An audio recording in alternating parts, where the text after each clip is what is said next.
Welcome to There is a Method to the Madness. My name is Rob Maxwell. I'm an exercise physiologist and personal trainer. I'm the owner of Maxwell's Fitness Programs, and I've been in business for 28 years. Today, I'm going to talk about HIIT training, HIIT versus HIIT. Sound fun? Before I get into that, let me thank our very first sponsors, Jonathan and Lynn Gilden at the Gilden Group at Realty Pros. They currently have over 270 five-star reviews on Zillow and over 100 million in sales between the two of them. You don't get good unless you're good. You don't have a lot of success unless you grind. I know they grind. I personally vouch for them. They're always on it. So if you need help with buying or selling your house, please call them at 386-451-2412 or at thegildengroup.com. All right, let's jump into today's episode. HIIT training versus HIIT training. Most importantly, I'm going to get into HIIT training. I only bring up the differences in the acronym because there was some confusion with somebody that I work with remotely, and they basically were a little bit unsure about what I meant by high intensity training. So let me explain that here, and I want to get into that. I'm going to get into that first, just the difference between the two, because the primary focus today is to talk about high intensity training. So HIIT stands for high intensity training, and for the most part it's the acronym used for a specific type of strength training. There's a difference between high intensity training and high volume training. HIIT, also HIIT training, is high intensity interval training. So we use that more when we're talking about interval training programs, typically cardio, all right? So a lot of times when people hear HIIT training, they jump to the conclusion of interval training, and I think that's what happened in the case with my remote client. So I just wanted to clear that up. When trainers or physiologists or whatever are speaking about different types of training methods, there really are two types of HIIT. So HIIT, H-I-T, high intensity training, is what I want to cover today. All right, let me tell you a little story that I enjoy. I've told before, but that doesn't matter. And it's been told to me by people that were there. So that's pretty darn cool. I worked with a lot of the people who originally were the founders of Nautilus. And I never worked with Arthur Jones, who is the founder of Nautilus, but I do know his son, Gary, who founded Hammer Strength. Arthur was gone, not literally before my time of meeting these folks, but he was gone back to Ocala, and Nautilus Incorp basically was right here in DeLand, Deltona, Lake Helen area, as a matter of fact. So I worked with the medical director for a while, Mike Fulton, and I worked with some of his physiologists. We got to know each other pretty well. When I say worked with, a long time ago, I guess it was 2 locations ago, I rented a little one-on-one gym studio from him to do my personal training, and we worked out a nice little business relationship. So I got to know him and never really worked for him, although I would help him out at times. So the physiologist that I knew told me a little story. Now, what a lot of people don't understand is the Nautilus era came in. Yeah, of course they're known for machines, and they have the Nautilus shell on them, and I could tell that story another time how they came up with that, but that may come up today, don't know. But anyway, they're not just a machine company. They really kind of revolutionized how people train, like different ways of looking at scientific ways to contract the muscle. So a lot of people aren't aware that they kind of brought in a different way of thinking about how we train. All right. So the folks that I worked, a couple different physiologists, worked with a famous bodybuilder. I'm going to tell you 2 different stories. One doesn't matter, the first guy's name really, because I never really heard of him very much, but Then I looked him up, and he was a fairly known bodybuilder at the time. I believe his name was Casey. But in any event, he was one of the first people that these folks were able to bring in and sort of train, right? Like they wanted to get their philosophy out. And this guy came, I think, from out west. The next guy definitely came from out west. But they brought him as sort of a nice little subject, and they ended up doing a lot of research on this gentleman. Nice guy from what I understand. Never met him. Said he's a great guy. And they ended up putting him in some books and different things and what could happen if you train correctly in their estimation. And he comes in, and the first thing they do, he's all excited, you know, he wants to work out, he wants this new secret method so he can go beat the top guys in California in bodybuilding. So, you know, he's eager, from what I'm told directly from people that were there, you know, nice, excitable guy. So I'm giving you all that for a reason, all right? So then he meets with Arthur, the founder of Nautilus, and a couple other people who they had in charge of this gentleman. And he says, when do I start training? I said, well, here's the first thing we're going to do. They took some measurements. They did his weight. They did girth measurements around his chest, around his abs, around his thighs, you know, the typical spots we do if we're concerned and want to measure something. Then afterwards, they looked at him and they said, here's your numbers. And they were good. Like, this guy was he was a professional bodybuilder. He's a big boy. And gave him his numbers. Wasn't too surprised from what I imagine. It was like pretty good. He knew where he was. Said, all right, so here's the deal. First, you're going to rest. So how long? This is all week. You're going to rest. You're not going to train. You're going to eat normal. You're going to rest. So I don't want to do that. I'm going to get smaller. I'm going to shrink. I'm going to blah, blah, blah, blah, blah. So you're going to rest. So from what I understand, from what I'm told, the gentleman that I do know, the person actually told me the story, says, you know, he was in charge of kind of like entertaining this guy, taking him to the beach, you know, relaxing activities, you know, see Daytona, blah, blah, blah. So that's what they did for a week. And here's where, you know, hard part, you might think, oh, come on, man. But you know, I trust the people that told me, and then as a physiologist, I can explain why. So then they brought him back in after his week of R&R, and they did his measurements, all his girth measurements again. And he got bigger, slightly bigger in the muscles. I don't remember exactly, but I believe he got like a half an inch bigger in his arms or something like that through the rest. And, you know, that was the hypothesis of Arthur Jones and his staff going into it was, dude, you're coming from California and all you guys overtrain. All you guys do too much. So even with the drugs that it was implied that they're probably taking, and be honest with you, I have no idea if this guy took any or not. No idea. Who knows? I don't know if anybody knows. But the point is, most of them were, and all the drugs you take aren't going to help you if you're overtrained. That was the whole hypothesis, and it lived out right in front of this gentleman. They showed him the numbers, and he was blown away. He's like, wow, wow. So from a physiologist standpoint, does it make sense? Yes. I mean, absolutely. We're hormonal beings. We have fluctuations in our muscle cells due to how much water they hold, and it absolutely makes sense. I've seen so many times bodybuilders compete, go into a contest, look kind of flat, back off their training, if not take an entire week off after their show, eat normal, and their muscles fill up. And I don't know how many times I've spoke to different elite bodybuilders that have said, I feel like I look better now than I did on show day. It's very, very common. So from a physiologist standpoint, yes, method to the madness. Why? Because when our muscles are fatigued and overtrained, they don't fill up. They don't fill up with blood.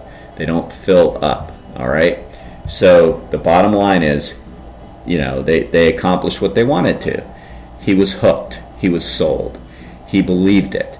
They started training him with their methodologies. HIIT, H-I-T, which I don't know if they're the originators of it. I know a lot of those folks involved.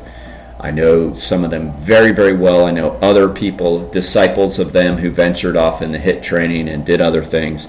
I could tell you that in the late 90s, early 2000s, science started to catch up and say, you know what? It isn't about the quantity, it's about the quality. It just is. And that's the whole deal with the podcast today. So he was sold. They got him on some high intensity training, and that is what it is. It means doing very low volume, like not doing split routines, not like working out every day with weights. Have to remember, I'm talking about weights.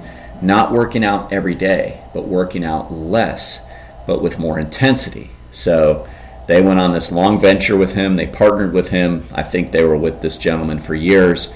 He showed great results, great training. He eventually peaked at his career. I think he won some very important shows. He was happy.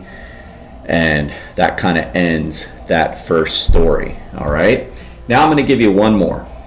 So one gentleman I know you've heard of, and this came firsthand from the people, again, that worked with him, Arnold Schwarzenegger.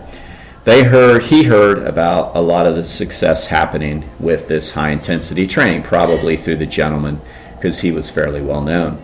And again, I think everybody knows Arnold trained in Southern California, Muscle Beach. And, he was known for high-volume training. I mean, he is the epitome of high volume. Now, volume means a lot of sets and reps. Intensity means basically how close you get to failure and how heavy you're lifting or how intensely you're lifting, okay? So I'm not saying Arnold didn't work out hard or whatever, because of course he did, but he was more concerned with volume over intensity. So if it meant like doing one super hard set to failure or 5 sets of 12, he would choose the 5 sets of 12 because in his estimation he thought, well, there's no way you can get results without a ton of work. And, that's been disproven, by the way. But in any event, so he was known as a high volume guy. So he wanted to check it out, though. He's, from everything I've known about him, I've read about him and heard about him from a few people that have known him or met him. He's a hardworking guy, an upstanding guy. Like, he's not lazy. He's, it's no knocking his character whatsoever. So he came here, and they put him through, I'm sure, I don't know if they did the rest thing with him, honestly. I'm not quite sure. Maybe, he was a bigger fish, and so they wanted to kind of hook him right away. I really don't know the answer to that, if they made him rest a week. My thinking is they probably didn't, because he had more going on and he probably put his foot down. But this is the 70s, but he was still a pretty big name. I mean, he was the name in bodybuilding. So they put him through some workouts, and from what I've been told by people I trust greatly, he was very nice, and he looked at everybody. He said, I believe you, but I out of here, or however he said it. In other words, he just thought that way of training sucked. Like, from what I understand, from what I'm told, he looked at everybody and said, I'm sure what you're doing has great value. I would rather go back and do a lot more sets with a lot less intensity, because the way you are training me is hard, it sucks, it's nauseating, it burns, it's this, it's that. He didn't like it. And, it does hurt. I mean, training hard hurts, not hurts your joints, hurts in a good way, makes you better, right? Didn't want it. From what I understand, never had the conversation with them, but I do trust the people that told me this story, all right? So that kind of gives you a little bit of background on high intensity training. Let me tell you something. It absolutely works. So you understand and have a little bit more foundation. When we talk about acute program variables, in other words, the exercise prescription that we use for people. There's frequency, and that's how many times a day.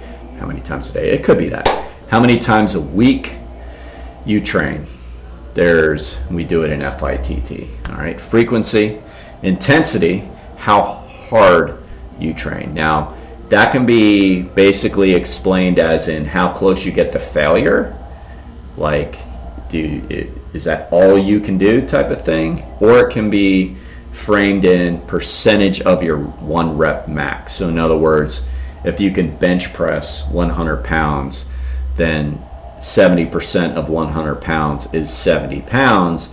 Use that. So in other words, that's another way to track intensity.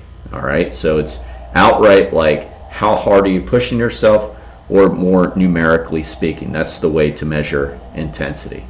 Then there is time, which time we put in volume, not really rep speed and all that. I'll cover that in a second. But time would be like sets and reps. Couple that with frequency, then you're talking volume. And then the other T, F-I-T-T, is type. So free weights, machines, body weight, dumbbells, that kind of thing. Then there's a couple other variables which are important. And that is cadence of the rep. In other words, how long does it take you to lift? Are you blowing through them and doing like 2 seconds? Are you going slow and really contracting? So that does matter. Matter of fact, that matters huge. And a lot of people who give their opinions all the time don't think enough about that when they talk about that. And I'll give you another illustration of that in a second. All right, so those are the variables. There's always been this huge debate between the high volume guys, the typical bodybuilders and typical Muscle Beach era California it came from, that just think, you basically have to annihilate your body with tons and tons of volume. And, that makes it really tough for a trainer because, number one, it's not true. Now, I'm not saying there's anything wrong with doing split routines and daily workouts if you break it up right, but I'm definitely telling you it's unnecessary. So, and it comes from a mistaken belief that volume builds more muscle and strength, and that's been disproven. Intensity builds more strength and size. So it's just not true. But it makes it hard for us because you get somebody who's like, I know you're telling me that me coming to the gym 2 to 3 times a week, pushing myself for 30 minutes is great, but my neighbor looks so fit and she goes to the gym every day and she does this, she does this, she does this, and we're like, we always have to explain to people, it's like, oh, okay, but like definitely do something every day, but it doesn't have to be weight training, and she's just doing it wrong. I mean, wrong in the sense of you have to do that. Not wrong if it's like I've got time and I want to do that. Heck, I've done that. I mean, if I haven't felt like doing cardio for a while and I would rather do something weights every day, yeah, but that doesn't make it better. And a matter of fact, in my estimation, and the science backs it, it kind of makes it worse. When you go to the gym to get stronger and hypertrophy, add muscle, and adding volume does not do that. It changes you hormonally, does a lot of different things, and hormonally in a negative way. Makes you catabolic, which means breaks you down, produces more cortisol, which means breaks you down. All right, so it makes it tough. So that there's always been those volume spewers. Now, what the volume spewers don't tell you is, again, it comes from that Muscle Beach era of Arnold Schwarzenegger and Reeves and all those guys, and they were taking a lot of drugs. And the other guy I mentioned that came to Florida, and they stayed here and worked with those guys. I don't know if he did or not. I really don't care, honestly. I'm not an advocate by any means of steroids. I think they're absolutely silly for your health, ridiculous to do. Don't judge people that do them though either. So but Arnold, he's made it known very well that he's done them. So you could train every single day and pretty hard if you're taking something that is designed to help you recover, and that is what they do. If you've ever had a terrible amount of inflammation, for example, when I had COVID, it was bad. The only thing that knocked it out was a corticosteroid.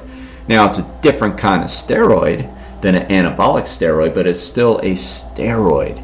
It reduces inflammation and promotes recovery. That's what they do, so you can train longer, you can train harder without worrying about overtraining or breaking down. So of course it's going to work, but then you take your average person, and I would say your smarter person who doesn't want to sacrifice their health for short-term gains, and don't take something. You're not going to be able to apply the same stimulus and get the same response. It just doesn't work that way. All right, so it comes back to intensity. So now here's this funny argument that these guys never really think about. I used to do this with my students. All right, so I'd say, all right, so 3 times 10 is the recipe that you tell me is going to work for hypertrophy. Yeah. That's what they'll say. So if you add 4 sets of 10, that's even better. Well, yeah, 5 sets of 10. Yeah. And so some of the studies point to the fact that the point of diminishing returns happen after 5 sets. Well, I would argue it happens far sooner than that. Because number one, they're not taking into account intensity, right? So you got to compare apples to apples. How hard was that set? And they're not taking into account cadence or speed of the rep. So I'll take my students because I think the absolute best way to learn is for us to see it for ourselves and not have somebody tell you. That's why I like to tell you stories, because I think it's the best way we get things. And I tell my students, all right, so you and you grab 2 sets of 15-pound dumbbells. You grab one, you grab one. Put your back to each other. They put their back to each other. I'd actually have them separate so they couldn't feel. Feel each other when they're lifting, because I didn't want any bias. And I'd say, okay, gentlemen, give me a set of 10. So they would, and I'd time it, stopwatch. So they do their set of 10. One guy might finish that set of 10 in 8 seconds. The next guy might finish that set of 10 in 20 seconds.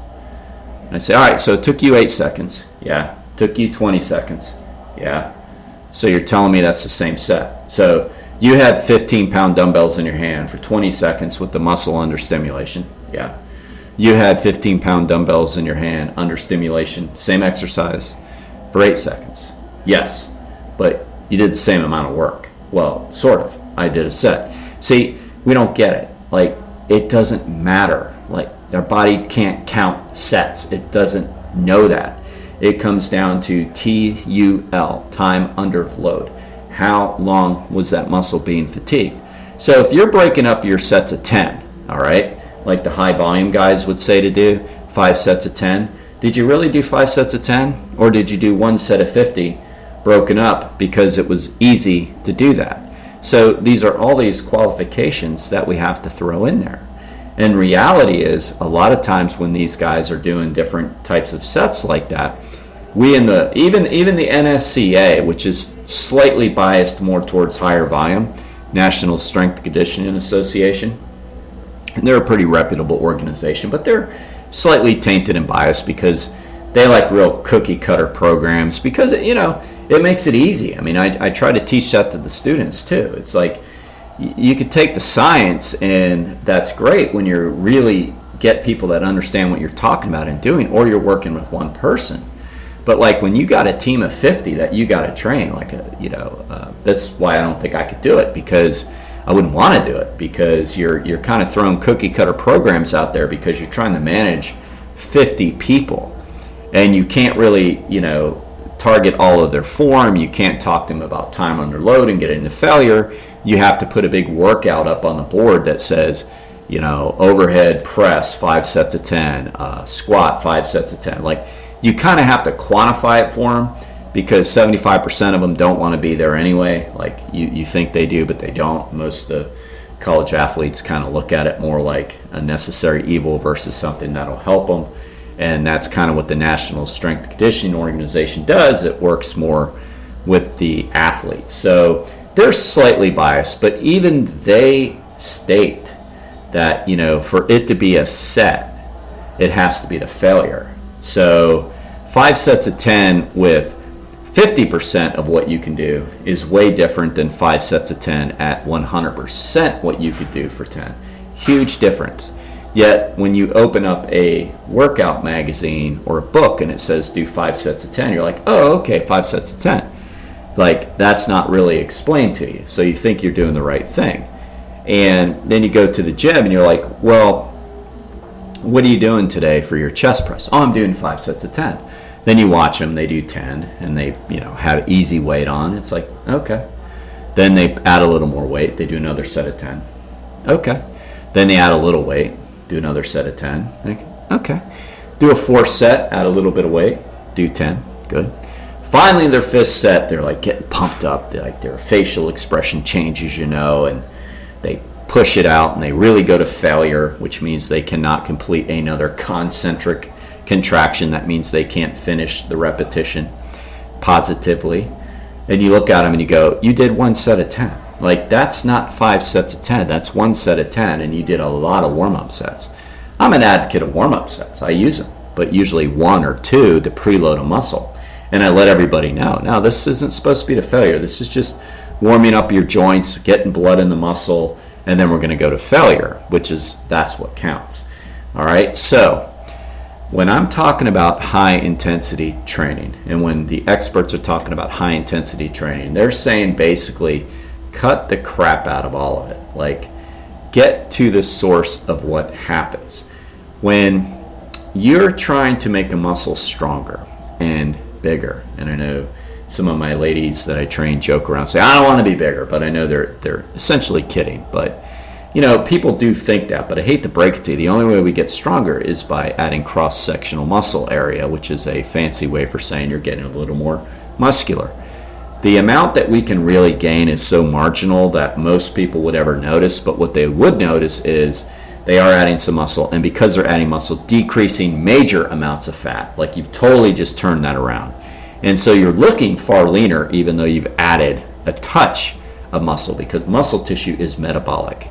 Fat tissue is dead tissue. It's not metabolic. It's just there. All right? So the way this happens is we're trying to recruit the muscles that we're trying to recruit. In other words, if you're doing a leg extension exercise and it works those quads, and those quads are big old muscles, they're very important muscles. I talked about them already in the previous podcast.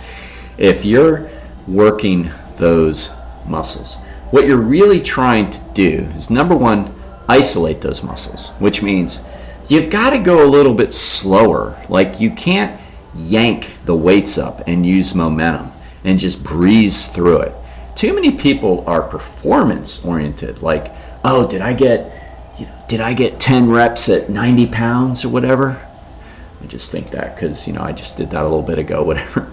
So it's like, well, yeah, but your form sucked. So they're too performance oriented. I have some of my clients like close their eyes and not look at the stacks because they're worried about it. Because the reality is, people, come on, man.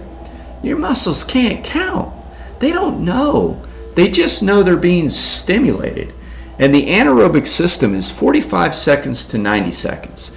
That's anaerobic, all right? Aerobic is 2 minutes, 3 minutes to as far as you can go, right? Hours. That's the aerobic system. We're trying to get anaerobic because that's how muscles grow in the anaerobic system. So 45 to 90 seconds. So if they're stimulated in that time period, they're going to grow. And then if you go beyond that, like if you just add set after set after set, well, now it's just becoming catabolic, getting to the point where you're just beating a dead horse, so to say, which I hate that expression because I love animals, but I guess it's the one that gets the point across. So it just doesn't work that way. Like, I went to failure and gut-busting failure. It took 75 seconds. I kept great form. I paused and I really made my legs super burn and hurt and da-da-da-da-da. And then I break and I do it again. It's like, okay, well, you did good on the first time, but now you're getting catabolic, which means breakdown. Now your muscles are going, don't got a lot of juice left. Let me eat into the reserves. Well, the reserves are your muscle, therefore you don't grow. I'm not saying there's not a case for doing a second set sometimes. It depends. You have to know yourself. You have to listen to your body. But I will argue, if you do everything you're supposed to do physiologically speaking, which is isolate the muscle first by doing the right exercise. Number 2, do it controlled, where no momentum is being carried out. Number 3, accentuate the negative, which means go slower on the way down than on the way up. Here comes the most important point. Go to absolute failure in the muscle. Go to failure. Don't break and then do a few more. I know it's tempting, and I say it to my clients all the time. Do the hard things. Stay in it. It's not about performance. It's about, go until you can't take it. That's hard. I get it. It's hard, especially on certain exercises. On squats, if you do that, when you do that, not if, when, because you're listening, when, your heart's going to feel like it's going to jump out of your chest. And along with that great feeling is now your quads feel like they have acid pouring through their veins, because you know what they do. It's called lactic acid. And whenever we get anaerobic, we produce lactic acid. So that's normal. Stay in the burn. That's simple. Stay in it as long as you can. and you will get results in good form. Now, we count reps just because it's easier than walking around with a stopwatch. So if you know you're longer than 90 seconds, that just means you need more load next time. It wasn't heavy enough. In other words, if you keep going and going, you finally fail at 2 minutes, load wasn't enough. Why? Method to the madness. Anaerobic system is no longer in play at that point. So it means you need a greater load. That's why we count reps. So if you're in that 15 to 20 range, that's most likely because you're around 90 seconds. That's why we count. That's the only reason why we count, is to give us a baseline. It's easier to figure out the time. And I'll leave you with this little fun fact of method to the madness. That's why the 8 to 12 reps was always made very popular. You're like, well, why? Why is that considered the perfect balance of strength and endurance and hypertrophy? Why on every chart does it say do 8 to 12 reps, which of course balances out to 10? Here's why. Because those same people that say that also tell you to do a 6-second repetition, which there's a lot of truth to, which means 2 seconds on the way up, 4 seconds on the way down, because they're telling you to accentuate the negative and take the negative longer than the positive. So how many seconds is that? 6 seconds. 6 times 8 equals 48, right? 6 times 12 equals exactly. So there you go. You fall right into that anaerobic window. That's why. So when we know we're getting up to 15, we know we're probably in too light of a territory. So that's the goal. Isolate the muscles you're trying to grow, or the exercises or joints. Doesn't have to be just the muscles. Figure it out. Do it controlled, not explosive. I mean, talking about power is a whole different thing. Go to failure in good form. If the set lasts too long, increase the load next time. It's really that simple. And that, my friends, is HIIT training versus volume training. You know, I've always been more of a HIIT guy. I'm not saying there aren't cases for volume or whatever, but I will absolutely tell you the most effective way is high intensity training versus high volume training for everybody. No doubt about it. You might think, I can't do that. Yes, you can. I've had people doing it for 28 years. You know, it's as hard as you can go, which is different for everybody. I have a person I still train. I've talked about her. Love her, Gina. She's 97 years old. We still do, quote, HIIT training. I mean, we're doing like single sets with her, isolating the muscles. She goes until she really can't in good form. It's the same thing. We don't just tell Gina to grab 3-pound dumbbells, go by the mirror and blast out 3 sets of 10 side raises. And then, no, I mean, that's not quality training. We just don't do that. So everybody can do it. Everybody should do it if you really want to get better. And for my triathlete friends out there, my runner friends, my cycling friends, my swimmer friends, all the people that do those kind of events, crew, whatever, you're already putting in hours in training on that stuff. Why would you then put in hours of weight training doing set after set? It makes no sense. You're not going to recover. Look, you people are already overtrained, right? I mean, we all are that do those things. I mean, you say, oh, I'm going to go for an hour ride, you go for 2 hours. You're already overtrained. It makes no sense to add more to it with training the wrong way. All right? So that is HIIT training, my friends. And now I want to thank our second sponsor that has really, really, really made me grateful, because I love, people that believe in the show for sure. And they are the Istanbul Turkish Mediterranean cuisine. Everybody out there knows I love vegetarian dishes, salads, soups.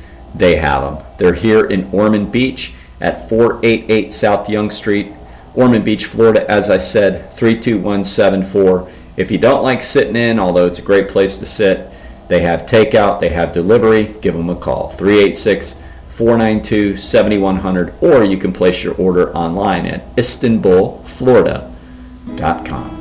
Until next time, be max fit and be max well.